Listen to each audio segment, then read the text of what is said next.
विधि।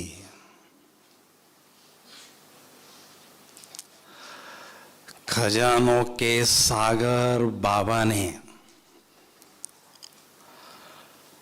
हम बच्चों को अथाह खजाने वर्षे के रूप में दिए हैं। तो इन खजानों को जितना जितना हम यूज करते हैं स्वयं के लिए और बाबा की सेवा के लिए, वो खजाने और वृद्धि को पाते रहते हैं। और जो आत्माएं संगम युग में ईश्वरीय खजानों से संपन्न होते हैं,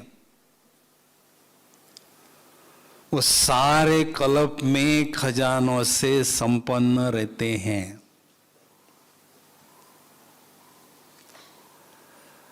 इसलिए आवश्यक बात है, बाबा ने जो भी हमें खजाने दिए हैं उन खजानों का बहुत अच्छी तरह से प्रयोग करते रहना। आपके पास 1 लाख रुपया है और वो आप अपने घर में अलमारी में रखते हो, 1 साल के बाद देखते हो कितना होगा? 1 लाख ही होगा।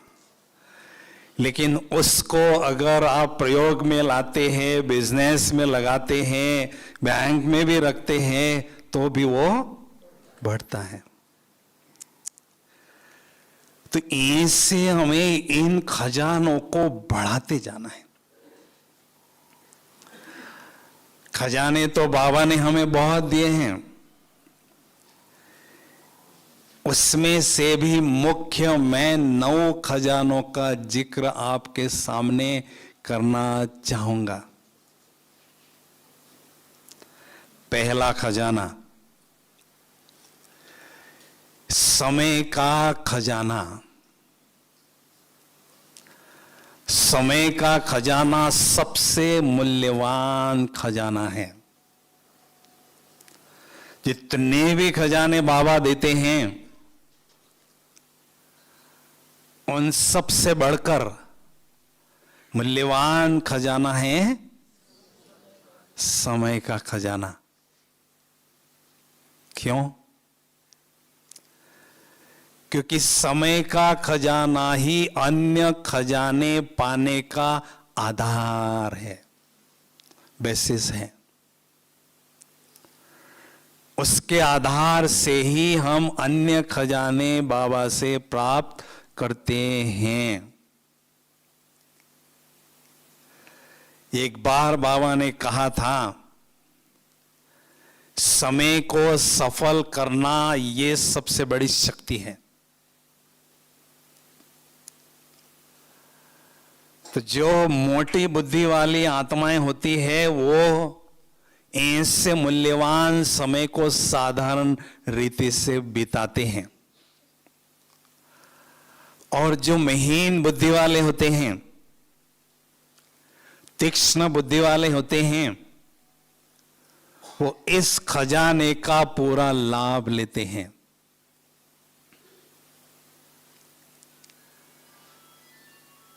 बाबा की याद हम जितना करते हैं उतना ये समय का खजाना सफल होता जाता है। सफल खजाना सफल हो रहा है या नहीं कैसे पता चलेगा? सफल, अच्छा फल प्राप्त करते हैं तो समझेंगे खजाना सफल हो रहा है। और फल की प्राप्ति नहीं, उपलब्धि नहीं, तो मेरा समय का खजाना ऐसे ही गया है, निष्फल हो गया है, ऐसा कह सकते हैं। तो व्यर्थ बातें करने से, पर चिंतन करने से, पर दोष दर्शन करने से ये समय का मूल्यवान खजाना नष्ट होता है। इसलिए हमें व्यर्थ बोल नहीं बोलना है, समर्थ बोल ही बोलने हैं। पर चिंतन में समय बर्बाद नहीं करना है और अशुभ भावनाएं हमारे मन में किसी के प्रति नहीं रखनी है। तो ये समय का खजाना सफल होता जाएगा। घड़ी जब चलती है ना तो कैसी आवाज करती है? टिक टिक टिक। तो वो क्या कहती है, क्या पूछती है आपसे? ठीक हो? ठीक ठीक ठीक ठीक हो? भाई हम ठीक हो कब होंगे बताइए? जब बाबा की याद हमें रहती है तो हमें बहुत खुशी होती है। मैं बहुत ठीक हूं, कमाई हो रही, अनेक पद्मों की कमाई एक पल में, सेकंड में होती है। तो ठीक है ना भाई? हर एक सेकंड क्या कहता है? भगवान के साथ शेक हैंड करते चलो। बुद्धि रूपी हाथ भगवान के हाथ में देते रहो, तो एक एक सेकंड हमारा सफल होता जाएगा। ठीक है ना? तो इसलिए इस समय को, एक खजाने को सफल करना सीखना है। आप देखेंगे आधा घंटा, आधा घंटा, एक घंटा व्यर्थ बातों में आप बिताते हैं, उसके बाद आपकी फीलिंग अगर आप देखेंगे तो मन खाता है ना? इतना मूल्यवान समय मैंने ऐसे ही गवाया। यज्ञ का भोजन इतना महत्व का है, थाली में डाल के आप डस्टबिन में डाल दिया, फेंक दिया, तो अंदर से आपको पश्चाताप होगा। भगवान के घर का ये भोजन है। दूसरा खजाना संकल्पों का खजाना। कहते हैं जैसे हमारे संकल्प होते हैं वैसे हमारा व्यक्तित्व बनता जाता है। और आत्मा को हमें शक्तिशाली खुराक खिलानी है। दुनिया में कहते हैं जो अच्छा खाते हैं वो तंदुरुस्त रहते हैं, हेल्दी रहते हैं।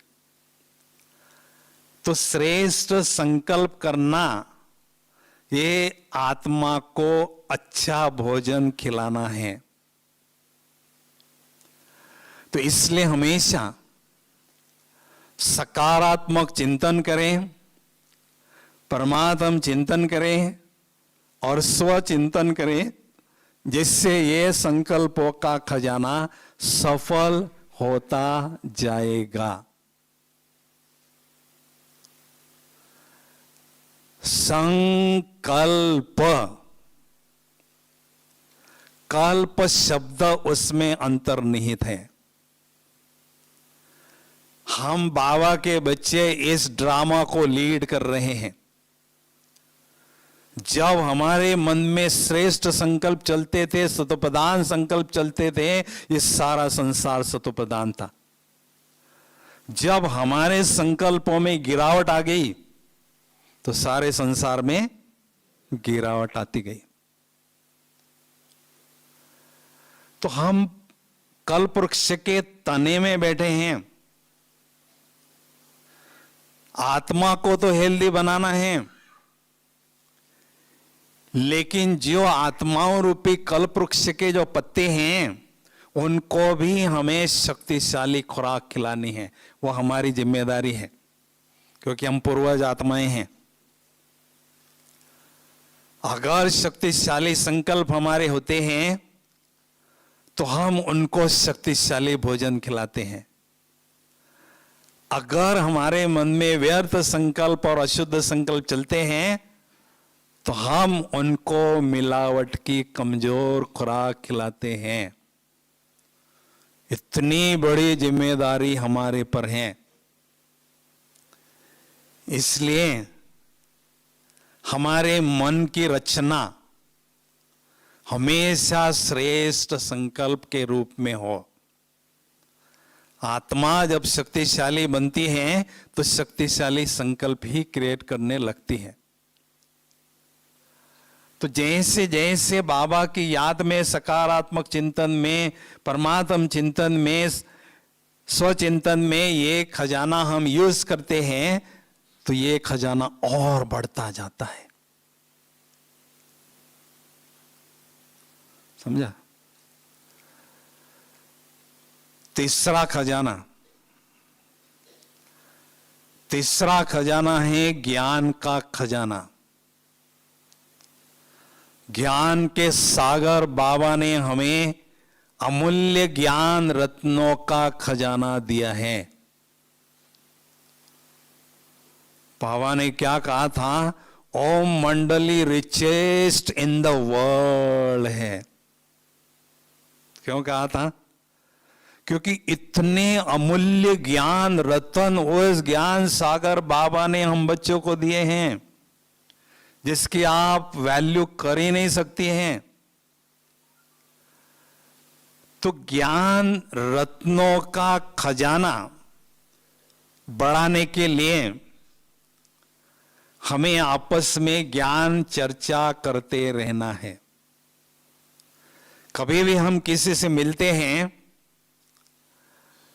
तो वार्तालाप करें, आज मुरली में बाबा की क्या लहर थी, आज मुरली में बाबा ने कौन सी प्रेरणाएं दी। तो आपस में चर्चा करें तो ज्ञान रत्नों की। जो बड़े लोग होते हैं दुनिया में वो क्या करते हैं? सारे दिन भर में 2-3 बार स्नान करते हैं। बता दें हम बहुत बड़े हैं भाई, हम छोटे हैं क्या? छोटे हैं? हम सबसे बड़े थे, बड़े बाप के बड़े बच्चे हैं। हमारे से बढ़कर कोई दुनिया में बड़ा? तालियां तो बजाओ जरा।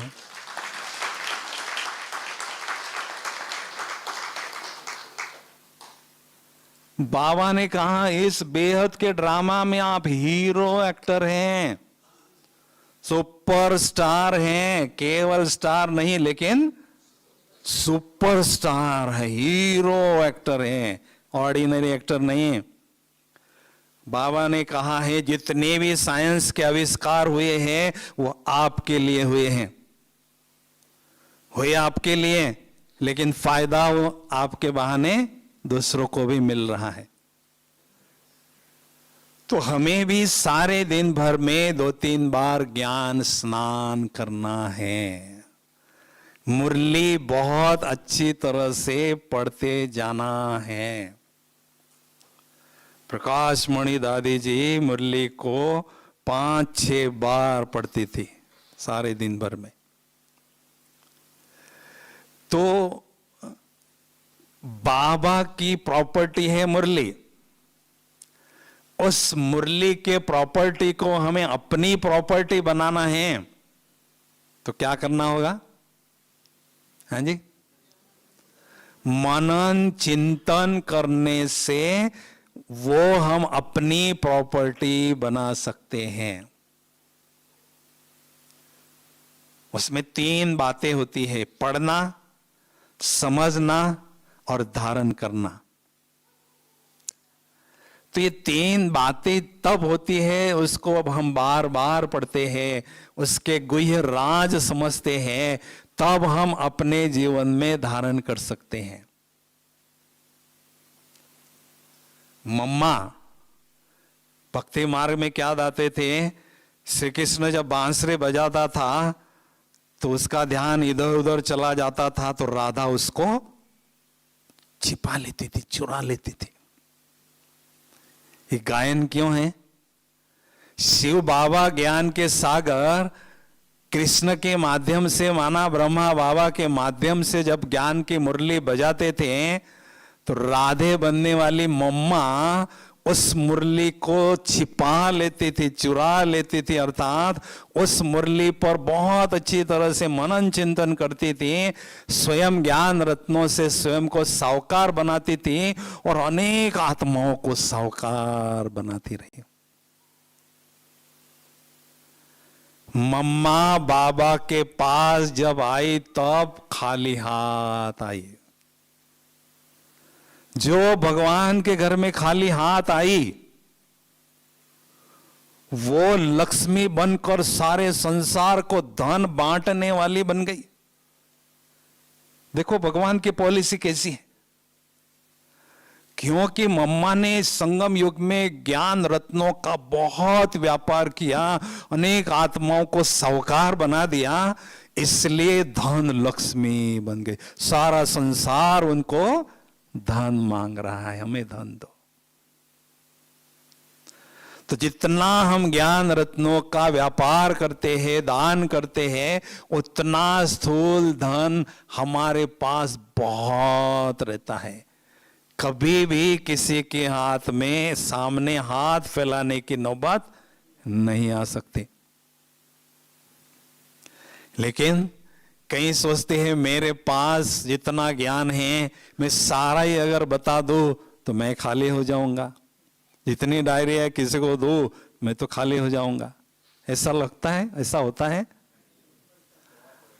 ज्ञान सागर बाबा ऊपर से देखते हैं, ये मेरी बच्ची, ये मेरा बच्चा, मैंने जो ज्ञान रत्न दिए हैं वो खूब बांट रहा है, अनेकों का भला कर रहा है, धारण अपने जीवन में कर रहा है, तो वो खुश होके उनको और ज्ञान रत्न बांटते रहता है, बांटते रहता है। कभी भी वो ज्ञान का खजाना नहीं खूटता है।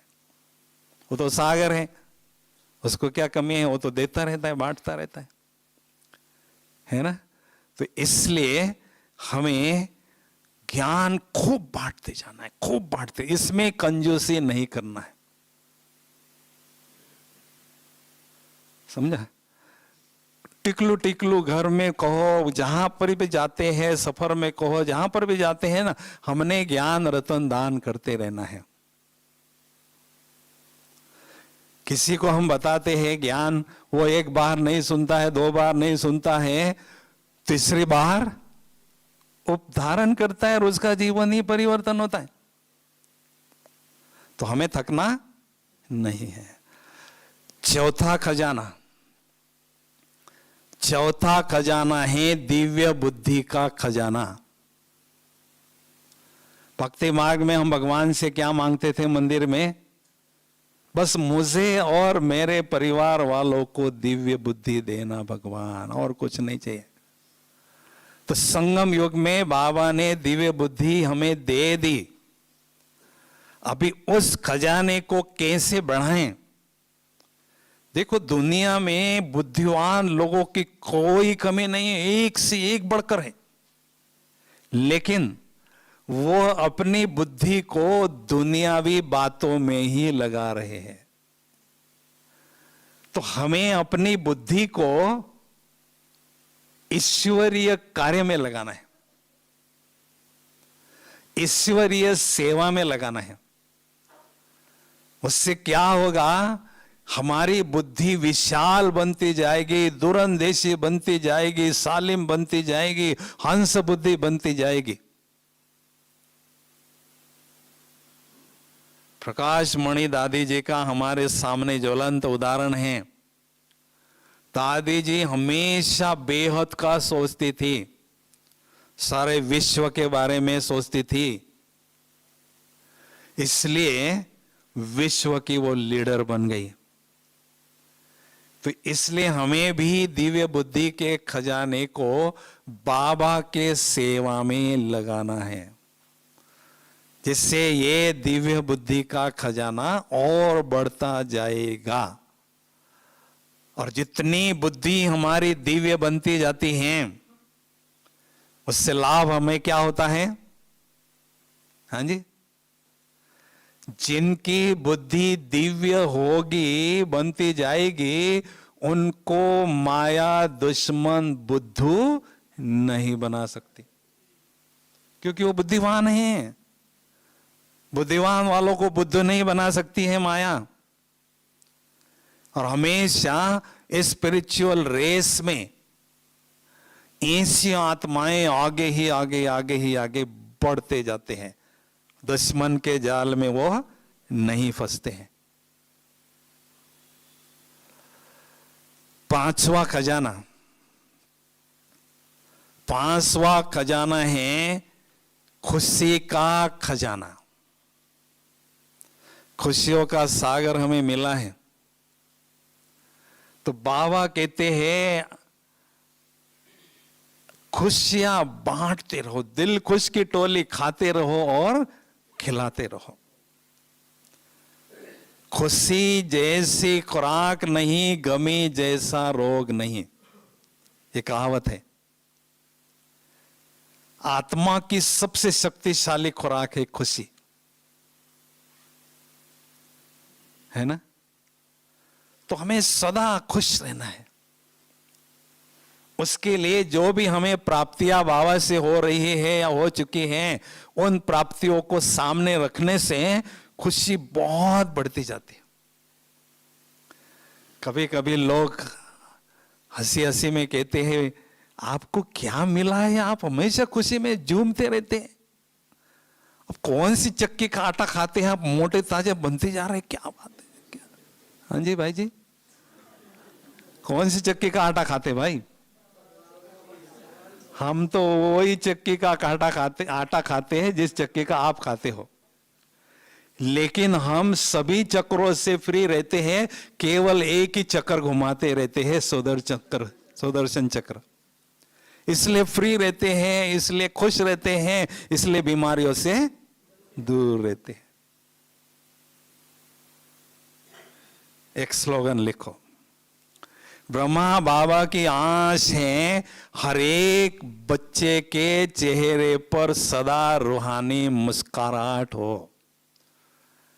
बाबा ये बगीचा बागवान हर रोज सींचता है ज्ञान और योग के जल से, ऊपर से आकर। बाबा क्या चाहता है, मेरे बगीचे का हर एक फूल कैसा हो, बहुत खिला हुआ हो।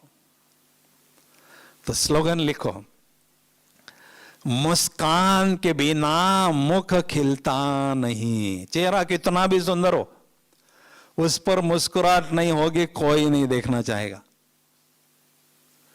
मुस्कान के बिना मुख खिलता नहीं, सत्य ज्ञान के बिना सुख मिलता नहीं।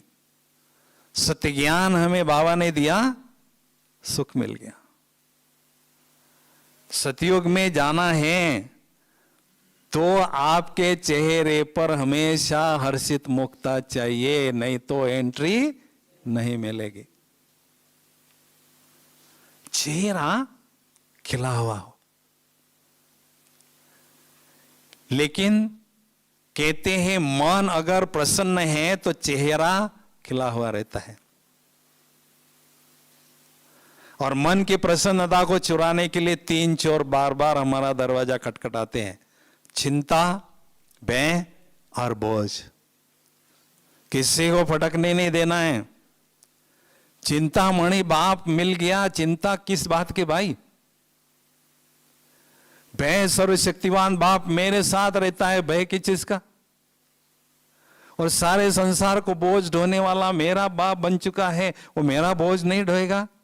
तो तीनों बातें समाप्त हो जाती है और मन प्रसन्न रहता है और चेहरा खुशनुमा रहता है। आज लोगों के चेहरे देखो, उजड़े हुए चेहरे हैं। मुश्किल से खुशी उनके चेहरे पर दिखाई देगी। मैं एक दिन आबू रोड से अहमदाबाद जा रहा था ट्रेन में, एसी के कोच में था। तो एक कंपार्टमेंट में मैं बैठा था और दूसरे बाजू वाले कंपार्टमेंट में कुछ नॉन बीके लोग बैठे थे। आपस में चर्चा कर रहे थे कि बीके लोगों को कैसे पहचाने। रंगीन कपड़े, सफेद कपड़े, कोई भी कपड़े हो, लेकिन पहचाने कैसे हैं? तो मैं कान लगा के सुन रहा था। वो कहते बीके की 2 निशानियां हैं। कौन सी? बीके माना उनके चेहरे पर खुशी होगी, 100% वो बीके है।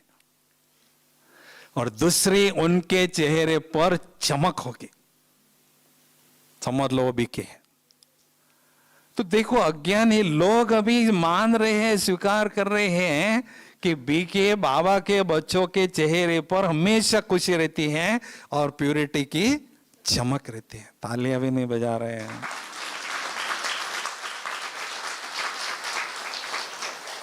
उदास चेहरा होगा तो उदासी बांटेगा, और खुशनुमा चेहरा होगा खुशी बांटेगा। भाई, मैं दाता का बच्चा हूं। कोई हमें मिलता है, अड़ोसी पड़ोसी, हमारे पहचान का नहीं होता है ना, तुम कैसा बैठते पता है? और गुब्बारे की तरह मुंह। अरे भाई, कुछ नहीं दो, स्माइल तो दो। इतने कंजूस तो नहीं बनो ना, जेब से कुछ पैसा नहीं दो, लेकिन चेहरे से स्माइल तो दो। दाता के बच्चे हैं। ये सारा संसार की आत्माएं, चाहे बीके है चाहे नॉन बीके है, ये सारी हमारे से कनेक्टेड हैं, क्योंकि हम जड़ पर जड़े में बैठे हैं। तो मेरे दर पर कोई आता है तो खाली हाथ नहीं जा सकता है। ये मेरा घर है, ये मेरा दर है।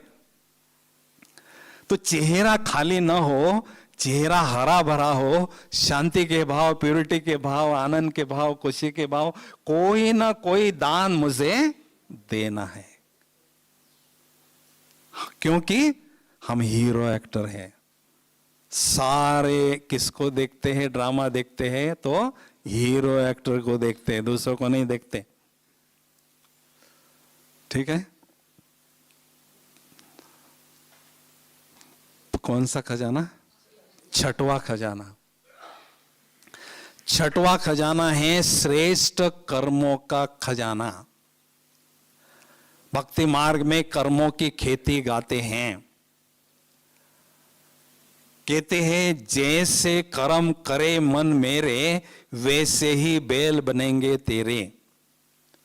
जैसे संगम युग में हम कर्म करते हैं, भविष्य प्रारब्ध उसके आधार पर ही हमें मिलता है। इसलिए हमें श्रेष्ठ कर्म करते जाना है। कर्म हमारा कभी भी साधारण नहीं हो। आप जब बीके नहीं थे ना, तो कोई देखता नहीं था आपको, और जैसे आपने यहां कदम रखा बाबा के घर में, हजार आके आपको देखते, ये कहां जा रहा है, क्या खा रहा है, किधर जा रहा है, क्या पहन रहा है। अरे भाई, पहले तो नहीं देखते थे। क्यों भाई? भगवान की नजर पड़ गई तो सबकी नजर पड़ने लगी।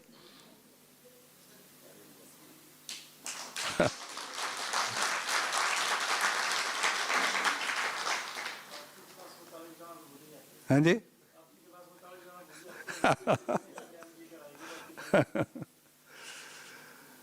तो हमें क्या करना है? श्रेष्ठ कर्म करने की कला अगर सीखना है तो करना क्या है? लक्ष्मी नारायण के फोटो के सामने खड़े रहना है और सोचना है, जैसे इनके स्थूल और सूक्ष्म कर्म हैं, क्या ऐसे कर्म मेरे हैं? चेक करना है और चेंज करते जाना है। और सारे दिन भर में कमल आसनधारी बनकर हमें कर्म करना है। उससे क्या होगा? हमारे कर्मों में दिव्यता आती रहेगी और दिव्य कर्म होते जाएंगे, दूसरों को प्रेरणा मिलती जाएगी, ऐसे कर्म हम भी करें। और जितना हम दूसरों को प्रेरणा देते रहेंगे, उतना ये दिव्य कर्मों का खजाना, श्रेष्ठ कर्मों का खजाना बढ़ता जाएगा, वृद्धि को पाता जाएगा। समझा? इसलिए श्रेष्ठ कर्म हमें करना है। और ये श्रेष्ठ कर्म हमारे साथ कैसे चलते हैं? संस्कार के आधार से, संस्कार के रूप में हमारे साथ चलते हैं। जब हम शरीर छोड़ते हैं तो आत्मा केवल अपने साथ संस्कार लेकर चलती है। परमधाम घर वापस जाके रेस्ट करती हैं, और जैसे नीचे धरती पर आती हैं, कहां कौन से घर में जन्म लेना है, राजा महाराजा के या प्रजा के, कौन बताता है भाई? हाँ जी, परम धाम में कोई बताता नहीं है। लेकिन जैसे संस्कार होते हैं, जैसे कर्म होते हैं, उसके आधार से ऑटोमेटिक वो ऐसे श्रेष्ठ परिवार में, रॉयल परिवार में जन्म लेता है। ऑटोमेटिक प्रोसेस है ये। साधारण संस्कार हो गए तो साधारण घर में जन्म मिलेंगे। समझा? इसलिए हमें घर वापस जाने के पहले, परमधाम रूपी घर जाने के पहले, आत्मा के श्रेष्ठ संस्कार धारण करके ही जाना है। श्रेष्ठ कर्म करते रहना है। ठीक है? और सातवां खजाना, दिव्य गुणों का खजाना। बाबा हमारा साजन है, हम आत्माओं रूपी सजनियां हैं उसके। वो साजन हर एक आत्मा रूपी सजनियों को बहुत सुंदर ज्वेलरी देता है, आभूषण देता है दिव्य गुणों के। आजकल शादी होती है ना बच्चियों की, तो माँ बाप उनको ज्वेलरी का सेट देते हैं, लो सौगात तुम्हारे लिए। तो बाबा भी हमें इतने दिव्य गुणों का ज्वेलरी के रूप में सेट देते हैं, लो तुम्हारा। तो हमें जो दिव्य गुणों का श्रृंगार ज्वेलरी के रूप में मिला है, वो केवल हमें बुद्धि रूपी तिजोरी में नहीं रखना है, लॉकर में नहीं रखना है, लेकिन उन गुणों को हमें धारण करना है, सजाना है।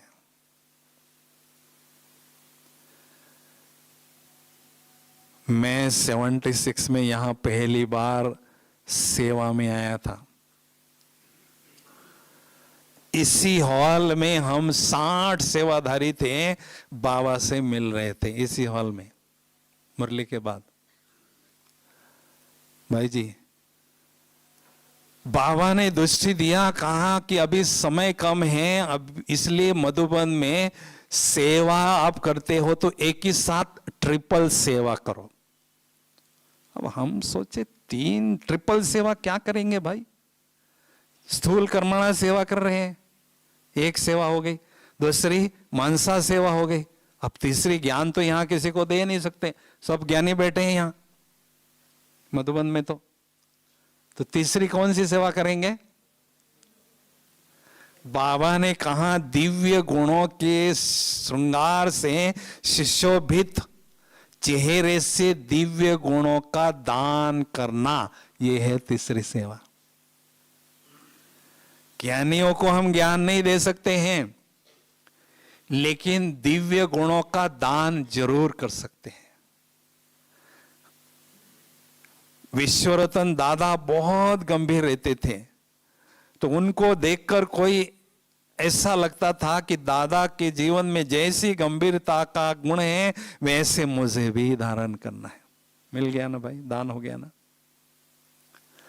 तो चेहरा हमारा खाली नहीं हो, दिव्य गुणों से सजा हुआ हो।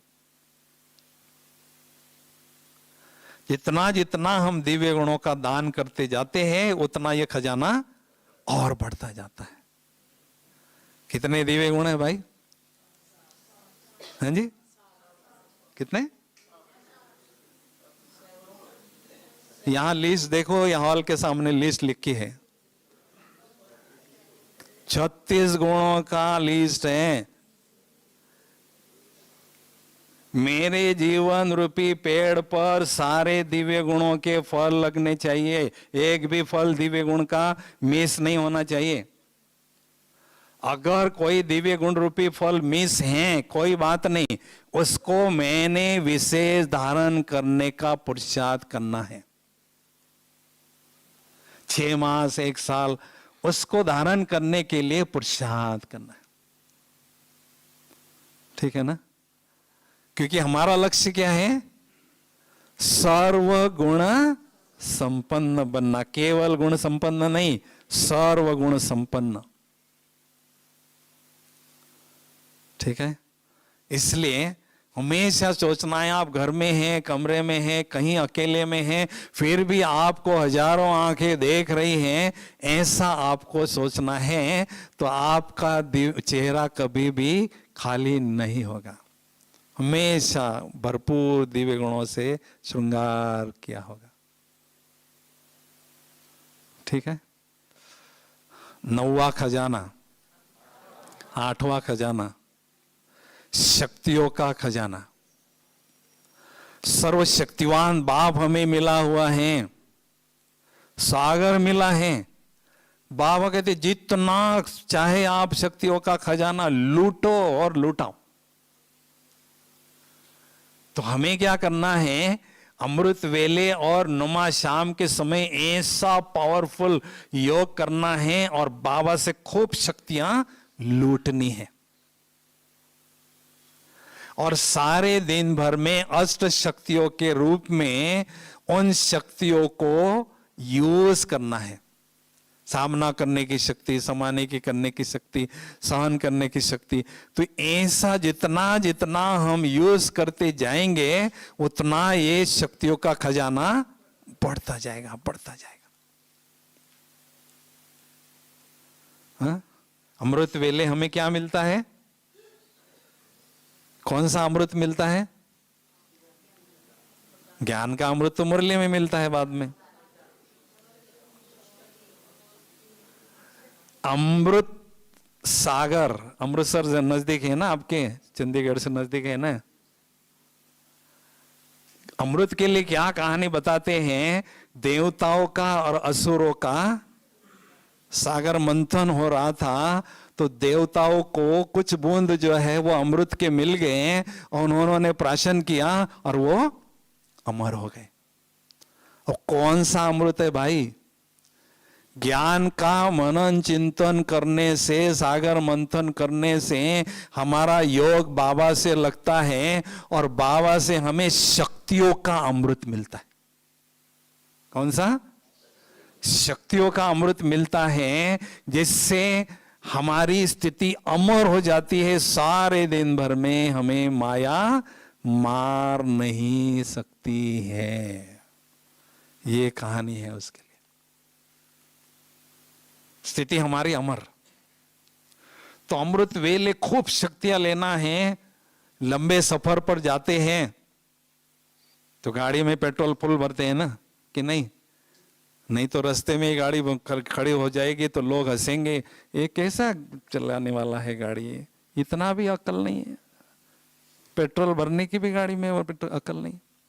तो अमृत वेले हमें शक्तियों का पेट्रोल भरना है, ईश्वरीय नशे का पेट्रोल भरना है, और सारा दिन अच्छी तरह से हमारी पुरुषार्थ रूपी गाड़ी चलती रहे, बढ़ती रहे आगे, बस दौड़ती रहे। ठीक है? और उसके साथ नुमा शाम के समय हमें बाबा से शक्तियां लेते रहना है और अनेक आत्माओं को शक्तियां देते रहना है। जितना शक्तियों का दान करते जाएंगे उतना उनकी आत्माओं की दुआएं हमें मिलती जाएगी। उससे क्या होगा भाई?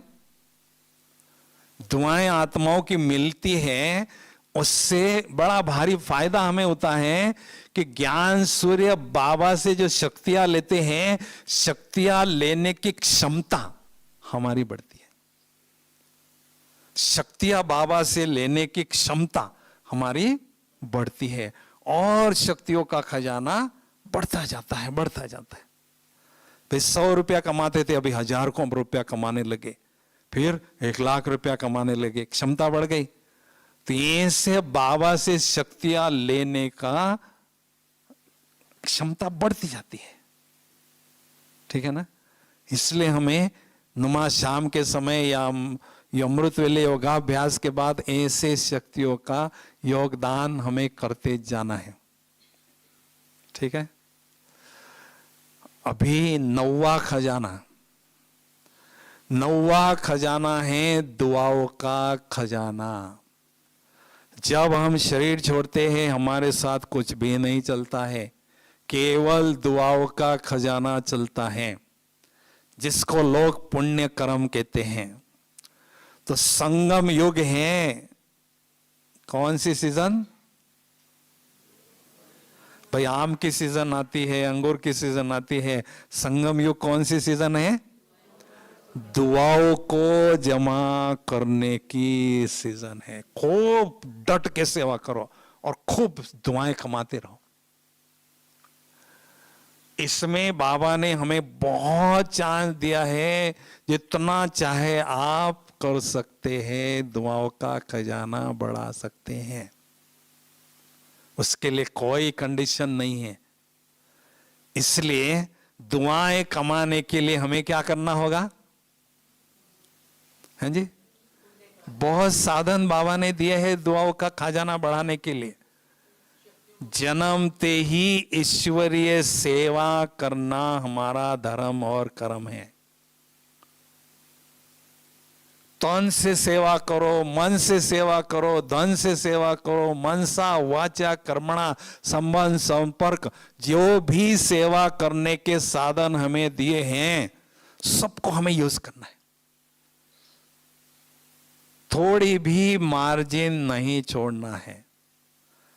अभी अच्छा मेरा तन है, खूब दौड़ाओ उसको, खूब बाबा की सेवा में लगाओ, यज्ञ में दधीची ऋषि की तरह लगाओ। ये भगवान का घर है। गुरुद्वारे में बड़े बड़े मिनिस्टर जूता पोंछते हैं। ये कोई ये धर्मशाला नहीं है, ये तो भगवान का घर है भाई। झाड़ू लगाने का भी आपको चांस मिलता है तो भी बहुत भाग्यशाली है आप, समझो, है ना। इसलिए सेवा और सेवा, ये दो बातों के बिना मुझे तीसरी बात के लिए टाइम नहीं है। या तो बाबा की सेवा या बाबा की याद, बस दिन रात लगे रहना है। और एक बात याद रखना है, इसमें मार्जिन मुझे नहीं छोड़ना है। मार्जिन छोड़ने वालों को मार पड़ती है।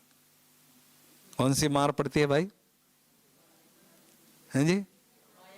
मौका था लेकिन हाथ से चला गया, ये पश्चाताप की मार पड़ती है। हमें मार्जिन नहीं छोड़ना है। जो भी दमखम है, जितनी भी क्षमता है, जितनी भी शक्ति है, बाबा की सेवा में मुझे लगाना है और खूब कमाई करते जाना है। कई बार सेवा करते करते कई सोचते हैं मैं इतनी सेवा करती हूँ, टीचर तो मेरी कुछ महिमा भी नहीं करती है, टोली भी नहीं खिलाती है, कभी नाम भी नहीं लेती है, ऐसा लगता है। हमें सोचना है मैं जो सेवा कर रही हूँ भगवान के रजिस्टर में वो नोंद हो रही है, मेरा भाग्य बन रहा है। टीचर मेरी महिमा करे कोई जरूरत नहीं है, ठीक है ना। इसलिए हमें महिमा की आवश्यकता नहीं है। महिमा के लड्डू हमें नहीं खाने हैं, है ना। भगवान हमारी महिमा कर रहा है तो आत्माओं के द्वारा महिमा हो वो आश हमें नहीं रखना है, ठीक है ना। इसलिए बहुत अच्छी तरह से सेवा करते रहे। बाबा ने स्पष्ट कह दिया है, वाचा कर्मणा सेवा कर ली सो कर ली, बाद में करना चाहेंगे तो भी नहीं कर सकेंगे। माहौल ऐसा, अभी देखो कोरोना काल में हमने देखा ना, माहौल ऐसा आएगा, सिचुएशन ऐसी होगी, वाचा कर्मणा सेवा हम करना चाहेंगे तो भी नहीं कर सकेंगे। केवल मनसा सेवा ही चलती रहेगी। इसलिए हमें मनसा सेवा करने का साधन जमा करना है। साधना मुझे कैसे भी करनी पड़े लेकिन ये बेहद सेवा का साधन मुझे जमा करना है। मनसा सेवा करना अर्थात होलसेल स्पिरिचुअल बिजनेस करना। केवल पंजाब की सेवा ही नहीं मुझे करना है। मेरा बाप विश्व कल्याणकारी है, मैं मास्टर विश्व कल्याणकारी हूं। सारे विश्व का कल्याण करना ये मेरा धर्म है, कर्म है। इसलिए बाबा कहते हैं बेहद की सेवा करो। अभी तो मनसा सेवा करना माना वर्ल्ड वाइड स्पिरिचुअल बिजनेस करना। इसमें हमें अनुभव को बढ़ाते जाना है। समझा? कई बार हम सोचते हैं ना, हमारी जो दादियां हैं, बड़े वरिष्ठ हैं, वो मनसा सेवा करते हैं, उनको तो सेवा मिल रही है, उनको सफलता मिल रही है, लेकिन मुझे सफलता मिलेगी या नहीं, ऐसा कभी हमें संकल्प चलता है, डाउट आता है। क्यों आता है भाई? क्या कारण है डाउट आने का? दो कारण हो सकते हैं। पहला कारण, मनसा सेवा करने का साधन इतना मेरा पावरफुल नहीं है जितना होना चाहिए, उसको पावरफुल करना है। और दूसरा कारण क्या हो सकता है, मनसा सेवा करने के अनुभव मेरे पास उतने नहीं हैं जितने चाहिए। क्योंकि जितने अनुभव हमारे पास बढ़ते हैं उतनी अथॉरिटी हमारी बढ़ती जाती है उस क्षेत्र में। इसलिए सेवा मनसा करते रहना है और उसमें अनुभवी बनते जाना है। आपको यहां चांस आने का मिला है। ये सारे विश्व के ग्लोब पर सबसे पावरफुल ये स्थान है। तालियां भी नहीं बजा रहे हैं बाबा।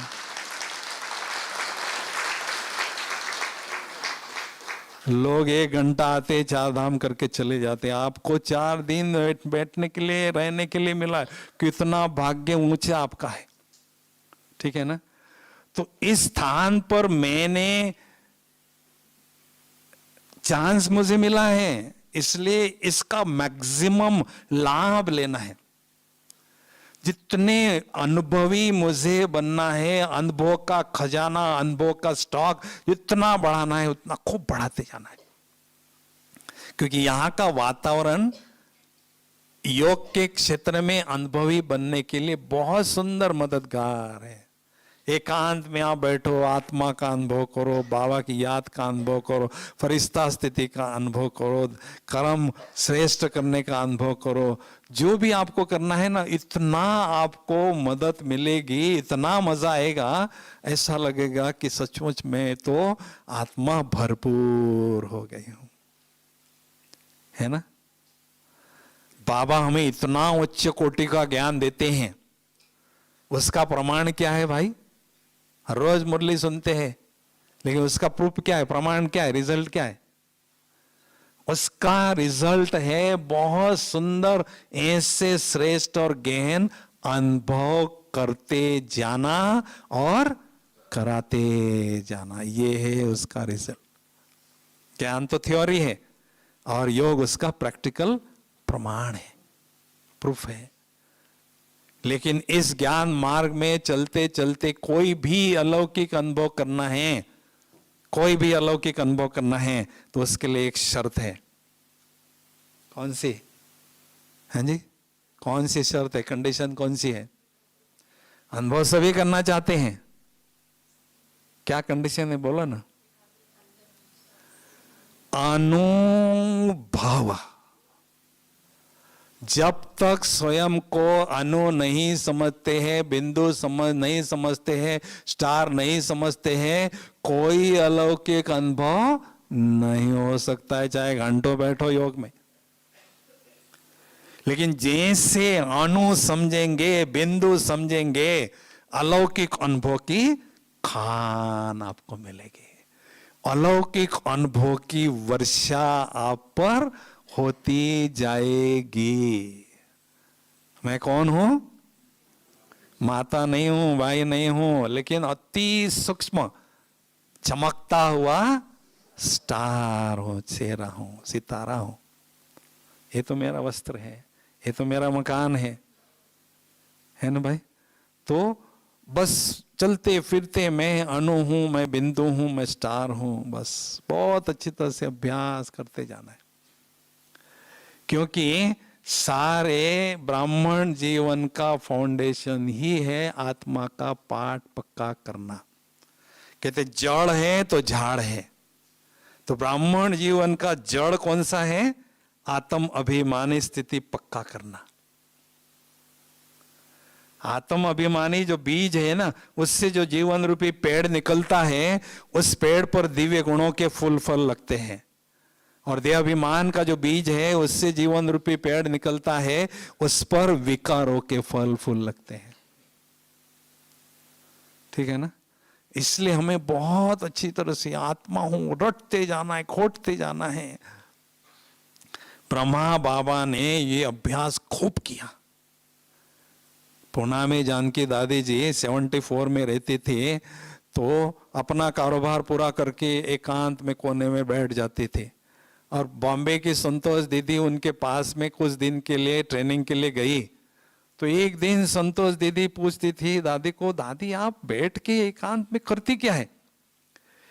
तो दादी ने कहा, मैं खुद को कूटती हूं, आत्मा के अभ्यास को घोटती हूं, रटती हूं, कूटती हूं। तो देखो जितने भी महारथी हमारे बच्चे हुए बाबा के, उन्होंने ये बहुत अभ्यास किया है, आत्मा का खूब अभ्यास किया है, तब उन्होंने इतनी श्रेष्ठ स्थिति बनाने में सफलता प्राप्त की। समझा? हमेशा याद रखना है, जब समझते हैं आत्मा तो पापों का होता है खात्मा। आत्मा समझते ही बाबा की याद आएगी, पाप कर्म खत्म होते जाएंगे। जब समझते हैं ज्योति तो माया भाग जाती। जंगल में शेर किसी को नहीं डरता है, केवल अग्नि को डरता है। अब ये आत्मा की ज्योत खूब तेज जलती जाएगी ना, माया रूपी जो कागज का शेर है ना, नजदीक आ ही नहीं सकता है। इसलिए ये जो पुराना घर है ना, ये यहाँ पहाड़ी पर एक पुराना घर है छोटा, हम वहां गए थे घूमते घूमते एक दिन। तो वहां घर में गए ना, तो थोड़ा सा दिन में आवाज आता था, अरे मैंने क्या बात क्या है भाई, क्या आवाज क्यों आ रही है? तो पड़ोसी को पूछा, वो माता रहती थी पुरानी बूढ़ी माता, माता जी क्या हो यहाँ ऐसा आवाज आता? कहते भैया इस मकान में 10 साल से लाइट ही नहीं जली है। तो ये बंगला क्या बन गया? भूत बंगला बन गया। अब इस मकान में कितने साल से लाइट नहीं बताओ? 2500 साल से लाइट नहीं है। 2500 साल से लाइट नहीं है, तो ये 5 भूतों का बंगला बन गया। और बंगला बन गया नहीं, वो 5 भूत आत्मा को परेशान करने लगे। बाबा ऊपर से देख रहा है, ये मेरे बच्चों का क्या हाल हो रहा है। बाबा ने आते ही आत्मा की ज्योत को जला दी, भूत भाग गए भाई, भूत भाग गए। इसलिए बाबा को भूतेश्वर कहते हैं, भूत भगाने वाला ईश्वर कहते हैं। ये मेरा मकान है, इसमें लाइट सदा जला कर रखना ये मेरा फर्ज है। माया उस लाइट को बुझाने का प्रयास करेगी, मुझे उसको जलाने का अभ्यास करना। ये घर मेरा है ना। तो जिसके घर में रोशनी रहती है, वही बच्चे बाबा का नाम रोशन करते हैं। तो मेरे घर में सदा रोशनी रहे, ये मेरा फर्ज है। ठीक है ना भाई? तो अभी करेंगे सुंदर अनुभव इसका, योग का। तो सब खड़े हो जाएंगे जरा।